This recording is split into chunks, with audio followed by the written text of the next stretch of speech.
everyone, this is Yvonne Lee from the DWOC studio. I'm here today just to give you a quick walkthrough of the new AMA QuickGuide that we have created for you to use as you work on your projects this semester.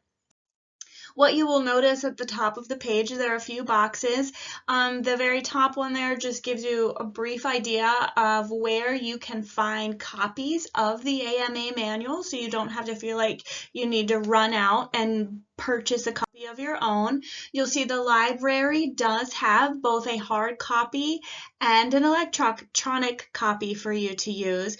And then if you want to stop by and visit us in the DWOC studio, we also have a hard copy of the manual that you can use. So don't feel like you have to rush out and purchase one. The next thing you'll see are two boxes. The first one is just briefly outlining what you need to cite when you are writing in the academic realm or for publication. So basically the good rule of thumb is to think about if you didn't know it before you started researching, you probably need to cite it. I would just go ahead and do it.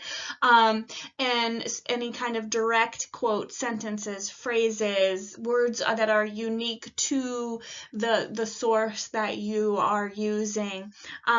We are here in the United States very concerned about intellectual property, and so that means that even if somebody has an idea, you want to give credit to that person for having that idea. That's why it's such a big deal to provide accurate citations for sources that you use. And then the next box that you see there is just brief ideas of what you don't need to worry about citing, and that would be information that is common knowledge. It would be well-known quotations or proverbs or sayings that everybody has heard.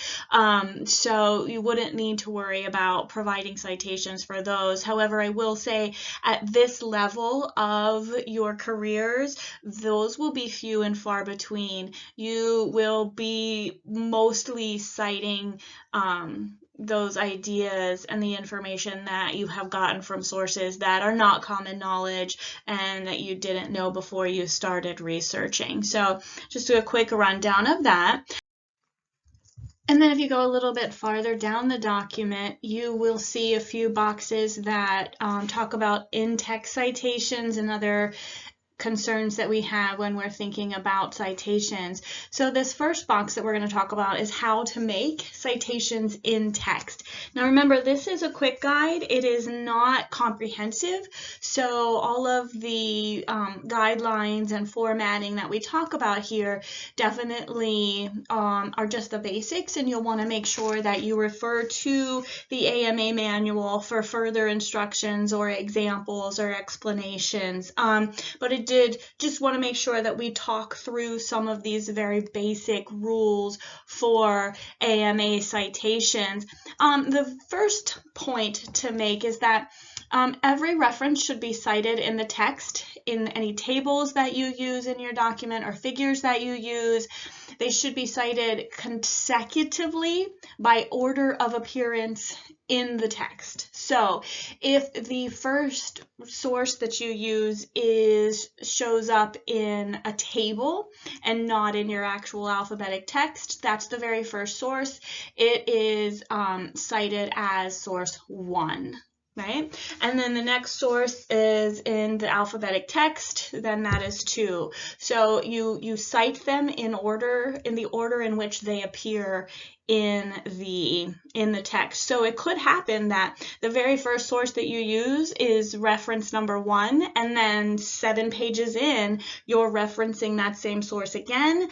In that new spot on page 7, it will still be source 1, okay? And then that's how you will order those on your reference page at the end of the document.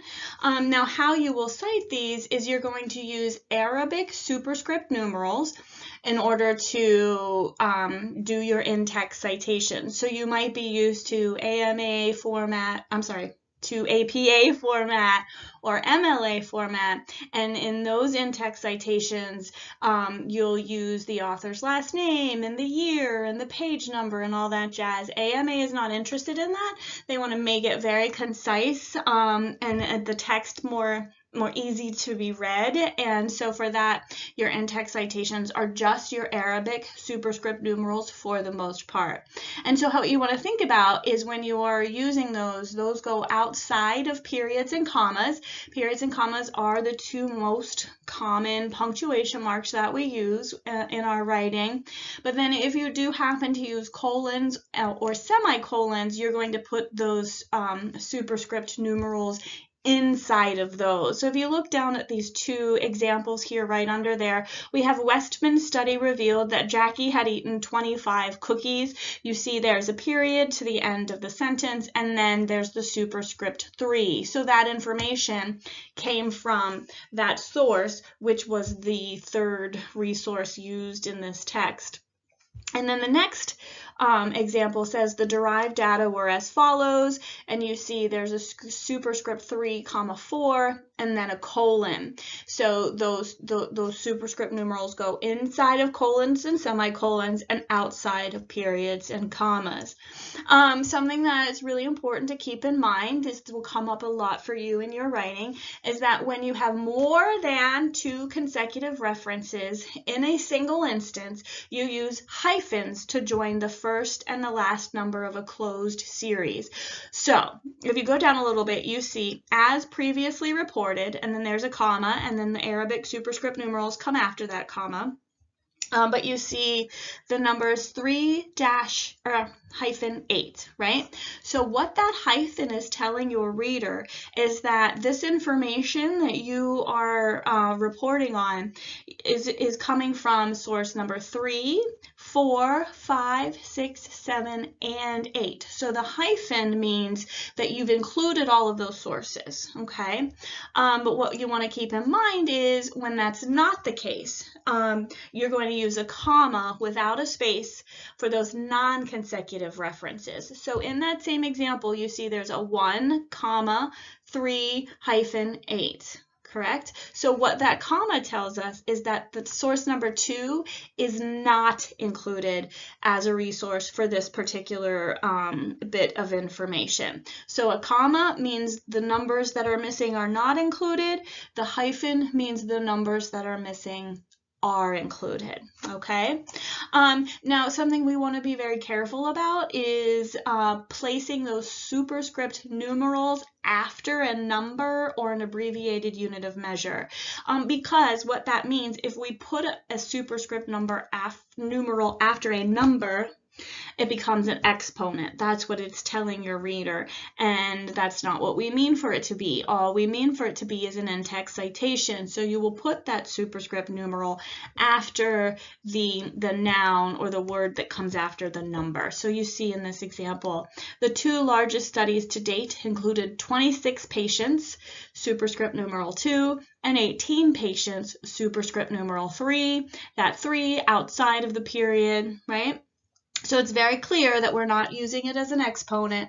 We are using it as an in-text citation, okay? So be very careful about that as you guys create your documents this semester. Now, the other box you see there is just sort of briefly explaining how to handle citations verbally when you're giving presentations. Now, I'm sure that you will all have experiences where you have to give a presentation, and in those presentations, you're going to be using sources, information that you've gotten from sources, so you'll want to pay attention to that. And then the third box here is just some other AMA resources that you can go to if you have questions or just want some more information. So the first link there is actually to the website for Mount Union, where you can find the AMA manual. Just get right in there and start looking around and finding what you need. The other is actually at the AMA Manual of Style at their website. They have this really neat page with quizzes and answers. So if you want to know more information about any issue, or you want to quiz yourself or just get more knowledgeable about it, I highly recommend these websites to go to just edification, for your own edification. Okay, so on the back of the page then, you'll see up here at the top, the first box gives you a brief explanation of how to set up the reference list. So remember, this reference list will come at the end of your document after the paper is done, okay? And the reference list lists the information for all of the resources that you've used. It's listed in order to give your reader access to that information. So if they want to go read the book or the article that you've cited, they can find it easily. That's why we're providing this information. And it is listed in numerical order from the sources that you have cited in your paper. Okay, so source 1 that has been cited in text as 1 is going to be the very first source on your reference list, right? Remember that these are all sources that you have actually used and pulled that information into your text. It's not just texts or works that you've looked at in some way, but you haven't really pulled in. Only stuff that you've actually cited in text. There should be generally a balance. Whatever is found in the reference list is found in text. Whatever is found in text is found in the reference list, okay? And then the very next box that you see is general information about how to provide a reference list citation for books. There's an example for an entire book. There's an example for just a chapter in a book. Maybe you didn't take information from the whole book. Only one chapter was pertinent to this project that you're working on. You only need to cite that one chapter. That's fine. And then a basic citation example for an online or an electronic book. Now, I'm not going to go through and read all of these things to you. You can take a look at that on your own. There are just a few things that I want to make sure that I do point out while I am here talking to you. And that's this first bit, that under that complete reference to a print book, remember that items 1 and 2 are only necessary if you are citing a chapter of a book. So if you're citing the entire book as your resource, you wouldn't need to include chapter titles. The only time that's needed is if you're only citing that one chapter, okay? So just keep that in mind as you work. And then the other important thing to keep in mind is that if you're going to use an online or electronic source for a book, and this is also true for a journal article, we'll talk about that in a second, but you have two options of the kind of information that you can include. You'll have all the other stuff like author and title and date and all of that jazz, but what you need to know is that you will include a DOI, which is short for Digital Object Identifier, if it is available. And if that electronic document does have a DOI assigned to it, that will be indicated clearly on the document. However, if it doesn't have a DOI, that's okay. Then what you'll do instead is you'll use the URL plus the date that you accessed that information. And that's important because oftentimes information on the web will change, and so you want to make sure that you're indicating to your reader the date that you access that information, in case when they go 2 years later, perhaps the information found on that page is different for whatever reason. And so the example here for the online or electronic book, we just wanted to point out, actually uses the URL plus the access date. So you'll see the HTTP there, that's the URL, and then this particular information was accessed back in 2005. So it's very possible if you go to this site now, perhaps some things are different than when this was originally written. All right, so just keep that in mind. So then in the next box, you will see that there is information given for how to do a reference list citation for journal articles.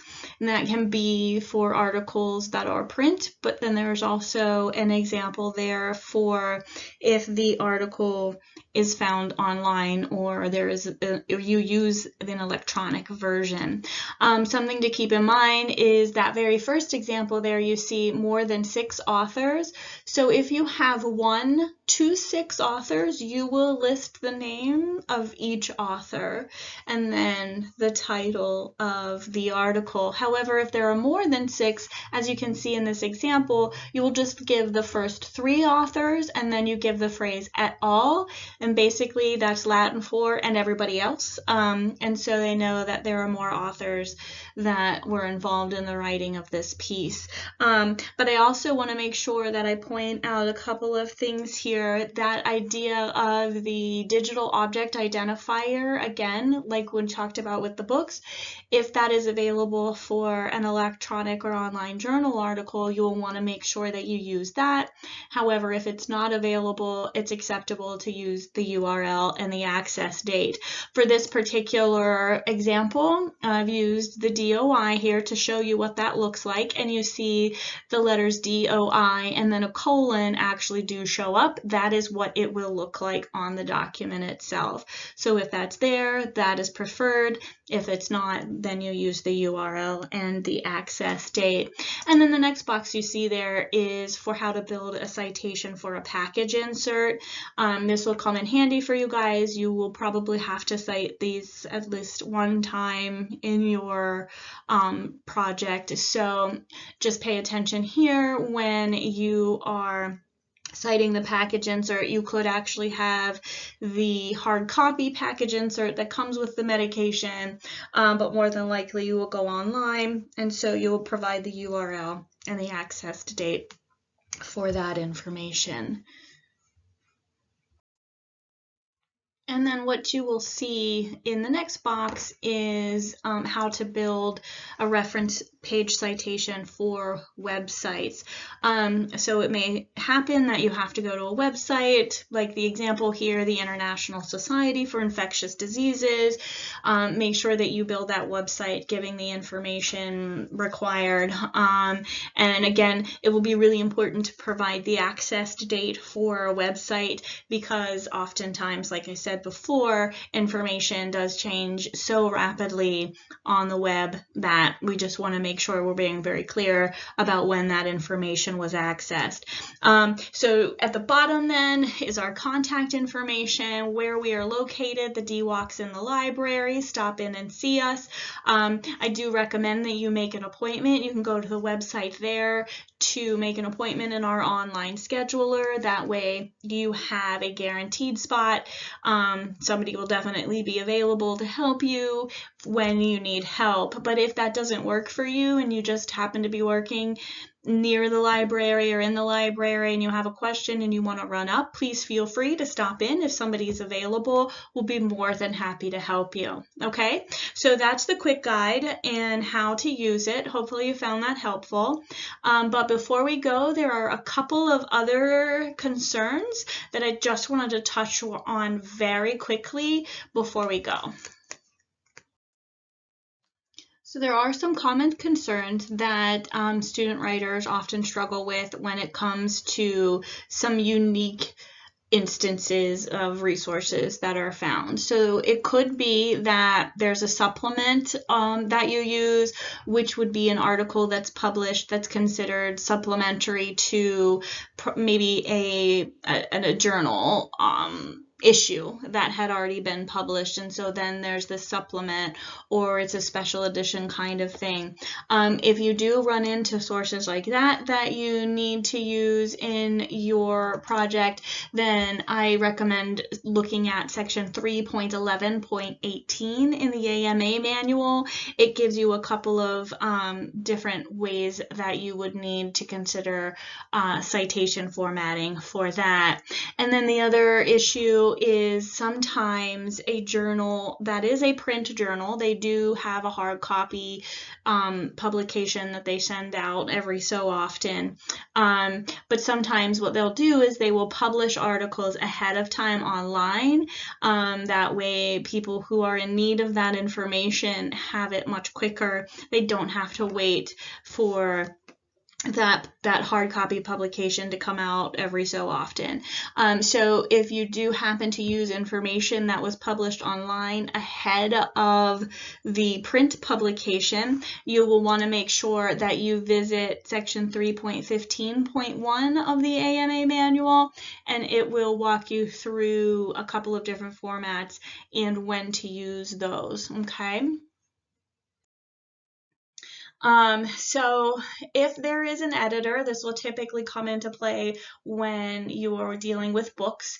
You use a comma and the letters ED after a single editor's name. If there are two or more editors, you put a comma after the last editor's name and you put EDS after that comma. So what you'll do is you'll go to 3.12.4 for examples of that. And now be very careful for the proper noun issue. If a proper noun such as the United States is in the title of a journal, you do need to capitalize it, right? So typically only the first letter of the first word of the title is going to get capitalized, except when there is a proper noun. That's one example of when we do still need to capitalize. You also want to think about eponyms and acronyms. Those also need to be capitalized in titles. So be sure to visit section 10.3.4 of the AMA manual for eponyms and 10.6 for acronyms, just to sort of revisit that idea, and it even explains what that means. So that might be a really good place for you to visit early on. And see what's going on there. And then if we're thinking about, sometimes there are journals that only publish online. They don't go through the time and the financial expense of actually printing a hard copy of their journal, so they just publish online, and sometimes they won't give page numbers to their articles or within their articles, and often what they'll do instead is give it an article number, which then would go in the reference page citation where the page numbers would have gone. You'll put that article number instead. And you can go to section 3.15.1 of the manual to find more examples and explanation of that. So that's all that I have for you. Thank you very much for sticking with me throughout this walkthrough of the QuickGuide. I hope that you found it helpful. Please feel free, like I said, to go online and make an appointment with us or stop into the DWOC studio. We are happy to help. Okay, good luck, everybody.